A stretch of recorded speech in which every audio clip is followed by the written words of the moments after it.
Ito guys, panoorin nyo to kung maniniwala kayo or hindi. Nakakita sila ng anghel papunta sa taas. Ayan, kaya tumatakbo sila. Ayan guys, so ayan o. Ayan, sa tingin nyo, totoo or fake? Mahirap paniwalaan. I-comment na kayo guys.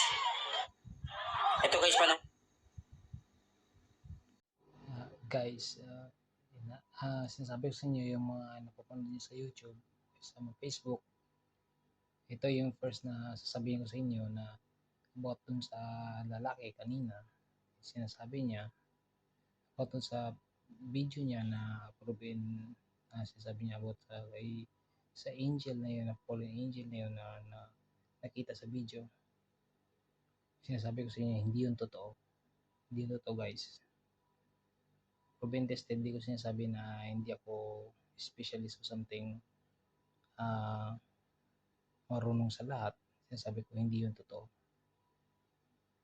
Alam ko kahit sino, alam nila hindi totoo yun. Kasi yung Diyos lang nakakalam sa lahat. Lahat alam niya.